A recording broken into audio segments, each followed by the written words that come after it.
مساء الخير. تابعنا ماتش الاهلي وسيمبا. الاهلي صعد للدور النصف النهائي بمجموع اللقاءين 3-0 باداء مش مقبول، اداء مش كويس. ما عجبنيش الماتش، بس في النهايه صعد لنصف النهائي للمره العشرين في تاريخه. آه، سادس مره في اخر 7 سنين الاهلي في نصف نهائي دوري ابطال افريقيا. الماتش ال 18 على التوالي بدون هزيمه. ارقام قياسيه، بس الاداء ما كانش احسن حاجه. يعني مصطفى شوبير نجم الماتش، او احسن واحد في الملعب كان مصطفى شوبير. فده يدل الاهلي ما كانش ما كانش يوم الاهلي، مش في حالتنا.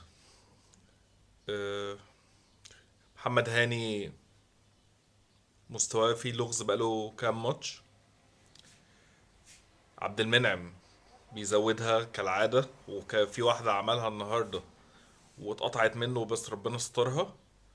مصطفى شوبير شال شوطة من بره ال 18، بعد كده الفولو من لعيب سيمبا ولا احلى. كان في الشوط الاول سيمبا كان هيتقدم علينا، كان موقفنا ما كانش هيبقى حلو. الماتش الشوط الاول سيمبا مسك الكوره، سيمبا فرض علينا طريقه لعبه. ما رحناش غير الشوط الاول بكوره او كورتين. آه، سيمبا كان ليه 6 كور في الشوط الاول. اللعبه مش فايقه. التشكيل كنا محتاجين قفشه في التشكيل مكان السوليه. السوليه ما كانش احسن حاجه. علي معلول كتر خيره. علي معلول أدى اللقاء بشكل كويس. كان بيدافع بيهاجم. بس أنا عندي سؤال. يعني ابتدينا بحسين الشحات ورضا سليم. ليه رضا سليم يلعب وينج يمين في الناحية اليمين، وحسين الشحات يلعب في الناحية الشمال؟ خسرنا رضا سليم، ما كانش موجود. بعكس الشوط التاني أول ما اتنقل، أول هجمة جون، الجون الأول اللي سولية جابه. مودست لغز كبير، بيحاول بس هو الراجل كبير، الراجل سنه كبير، الراجل مش قادر. كهربا نزل 3 4 دقايق، ع- عمل هجمات كتير، راح 4 كور ضيعهم عشان مش جاهز. في الفترة الأخيرة كولر بالنسبة له مدرس رقم واحد، وكهربا ما بيلعبش. بسبب ده احنا شفنا مستوى كهربا الماتش ده، والانفراد في الماتش اللي فات، ماتش الذهاب. فاحنا بنخسر كهربا واحدة واحدة من أجل مودست. مودست في مشكلة. مودست ياخد تلت ساعة، ياخد نص ساعة، مع ان مودست النهارده كان بيتحرك. بس مش هو ده فيرود الاهلي. يعني لو نفتكر او لو نشوف كهربا 3 4 دقايق اللي ينزلهم انفراد في انفراد، في حركة. رضا سليم اول ما راح على عدلته، معلوم يعني ما فيش كلام، ما فيش كلام فعلا. علي معلول بسبب التغييرات المتأخرة خرج مصاب. مستر كولر النهارده عمل التغييرات في الدقيقة 87. التغييرات متأخرة قوي. آه، علي معلول وقع مسك رجله، خرج شد في الخلفية. بنسبة كبيرة علي معلول بره الماتش، بره الماتش المطوشة اللي جاية، وبره ماتش الأهلي والزمالك. قفشة نزل في آخر الماتش ما كانش ليه وجود، نزل دقيقتين 3. السولية كان عنده ميس باص كتير قوي النهاردة، في كور كتير ميس باص منه. حسين الشحات مش فايق، مش في الفورمة. ممكن يكون بسبب مشكلة الشيبي. حسين الشحات مش مركز في الملعب، وحسين الشحات اتصاب في اخر الماتش في ضربة الجزاء. هو الاصابة بتاعت حسين الشحات، هو عنده شرخ في العظمة دي، وعنده شرخ في العظمة دي، وعنده ارتجاج في المخ، وهو يقعد في المستشفى من 24 ساعة ل 48 ساعة تحت الملاحظة. وبنسبة كبيرة حسين الشحات بره ماتش الاهلي والزمالك. عندنا مين تاني؟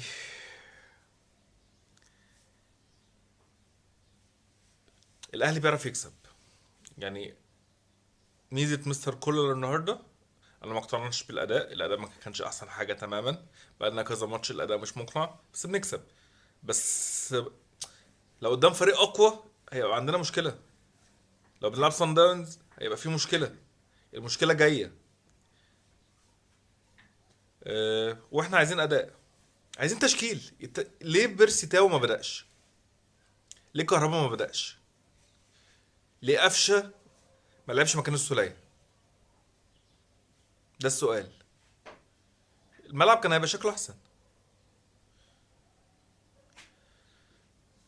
عندنا تقييمات اللاعبين، عاملين تقييم فقرة لتقييمات اللعيبة من 1 ل10. مصطفى شوبير 9 من 10.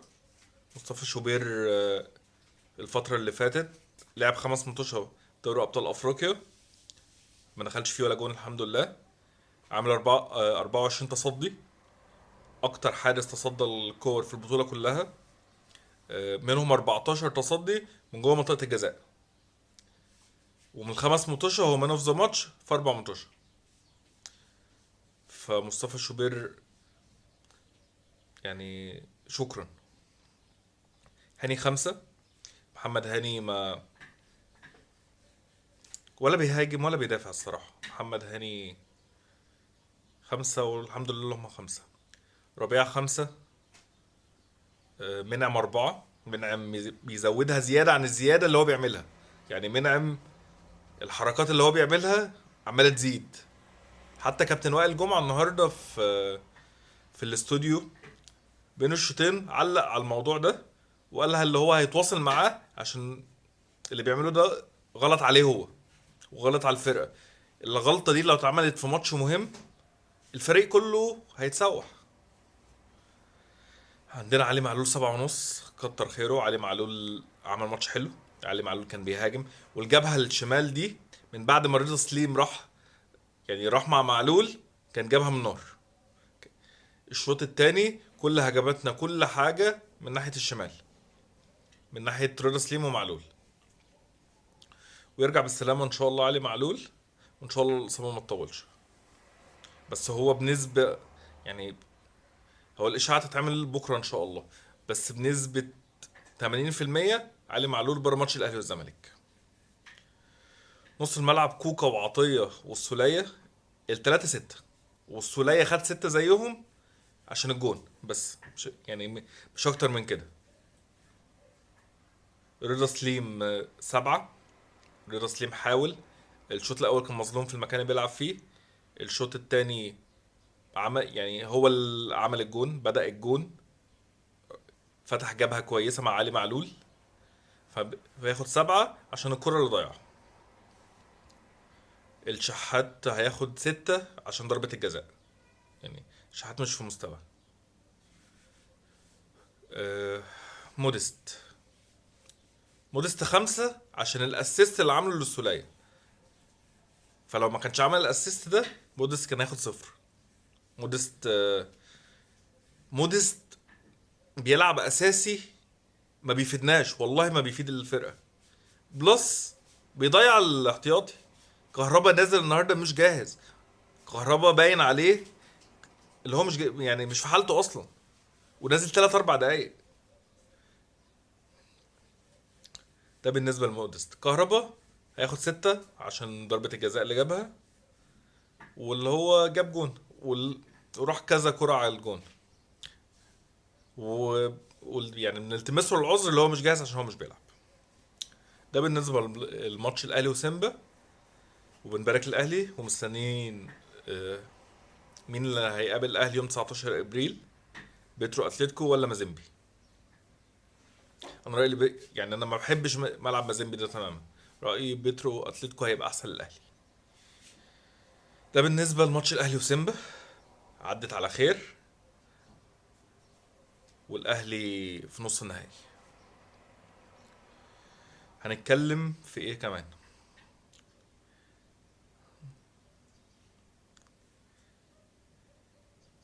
عندنا أحمد سالم احمد سالم خدوها خبر مني، احمد سالم خلال ايام هيتم اقالته من منصبه كمتحدث رسمي لنادي الزمالك. احمد سالم مش هيبقى متحدث رسمي في نادي الزمالك خلال ايام، وبيننا الفيديو. بس معلومة أكيدة، أحمد سالم مش هيبقى موجود في الزمالك، والخبر ده هيتعلن خلال أسبوع 10 أيام، وهفكركم إن شاء الله. حسين لبيب طلع النهاردة ببوست غريب، فيما معناه التراب بيطير والتراب أو بيتداس بالجزمة، اللي هو وهنرد وقت ما نحب. ترد على إيه؟ أنت غلطان دلوقتي وعندك جواب، طب ما ترد، طلع الجواب. انت بتتكلم في ايه؟ احنا ليه بنعمل فيلم؟ ليه بنعمل حوار؟ ليه بنعمل موضوع؟ الموضوع بسيط جدا. انت رفضت وبتقول يعني والمتحدث الرسمي بيقول اللي انتوا رافضين وما وافقتوش. طلع جواب الرفض، في جواب بالرفض، طلع، الموضوع خلص. الموضوع سهل وبسيط.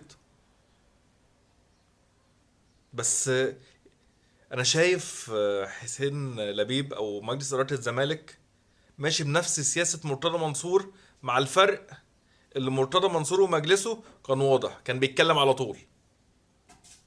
دول بيلفوا. بلس اللي ممدوح عباس ليه دور في مجلس الاداره. ممدوح عباس قبل ماتش الزمالك وفيوتشر منزل تويتايه بيقول مفيش مكافآت اضافيه اما الزمالك يكسب. بصفته ايه؟ بصفته رئيس الرئيس. ده بالنسبه لاحمد سالم وحسين لبيب. في اقاويل انتشرت في الساعات اللي فاتت اللي محمد سراج عضو مجلس اداره الاهلي هيكون موجود في الوزاره الجديده اللي بتتشكل. هيكون وزير الشباب والرياضه محمد سراج عضو مجلس اداره الاهلي، اللي هو عضو مجلس اداره تحت السن. هو اكاديمي رياضي، ليه علاقات بانديه عالميه، هو كادر محترم. بس في اقاويل كتير بتقول اللي هو هيكون مكان الوزير اشرف صبحي. بالتوفيق.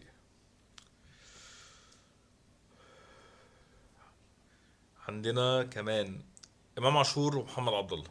امام عاشور لعيب انتقل من الزمالك لميتلاند للاهلي. لعب لعب في الزمالك ولعب في الاهلي. هو بيلعب في الاهلي بقاله دلوقتي داخل في موسم، يعني خلاص شهرين هيتم اول موسم. هو ليه يعني ليه الكلام الكتير عليه؟ خلاص لعيب راح من الفرقه للفريق. كلام محمد عبد الله لاعب الزمالك والاسماعيلي والاهلي السابق، اللي هو كان بيتفرج معاه على ماتش فيوتشر وفضل يشجع الزمالك وكان مبسوط وكان فرحان، وفي جون زيزو سقف وكان منفعل، اللي هو عشان اللي هو زملكاوي. محمد عبد الله طلع قال الكلام ده في قناة الحدث اليوم مع احمد جمال. هو مبدئيا لو ده الكلام ده صح، دي قاعدة ودية، انت كده بتطلع سره. ده لو الكلام ده صح. امام عاشور رد عليه النهارده في قناة الحياة، اللي هو كان فعلا بيتفرج معاه، بس قعد معاه ربع ساعة، ما كملش مع الماتش، وقعد معاه 15 دقيقة ومشي عشان كان عنده مع الدكتور. بغض النظر، هو الموضوع خلص. امام عاشور دلوقتي لاعب في النادي الاهلي. في لعيبه في زملكاويه في الاهلي، وفي لعيبه اهلاويه في الزمالك. ده من زمان. حسام وابراهيم لما راحوا انتقلوا من الاهلي للزمالك، خلاص الموضوع خلص. حسن مصطفى لما راح الزمالك الموضوع خلص. هو ليه جمهور الزمالك او مش جمهور الزمالك غير جمهور الزمالك؟ لعيبه الزمالك اللي زي محمد عبد الله كان في حد تاني، بيتكلم نفس الطريقه. انت عايز توقعه في مشكله مع جمهور الاهلي؟ يعني هتبقى مبسوط؟ هي الفكره اللي انت عايز توقعه في مشكله؟ اللعيب راح الاهلي وهيلعب في الاهلي 5 سنين. زملكاوي اهلاوي اسماعيلاوي بيشجع غينيا، هو هيلعب في الاهلي 5 سنين.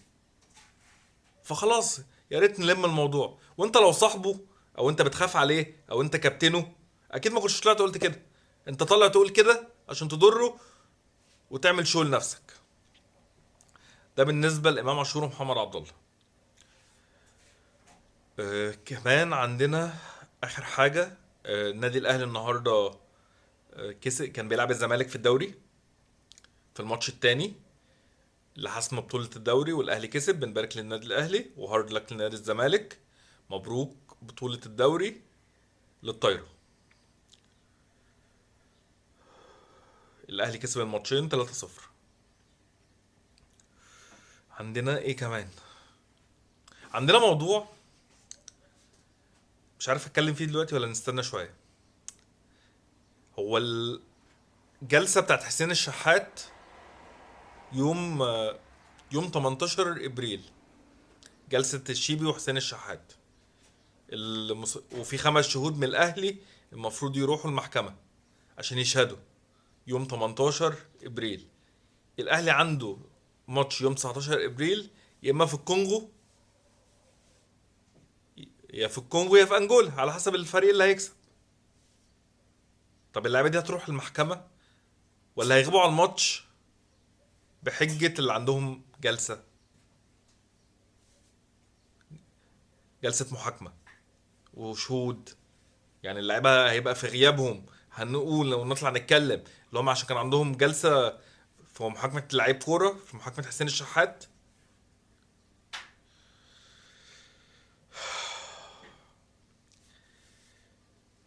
طولت عليكم. سلام.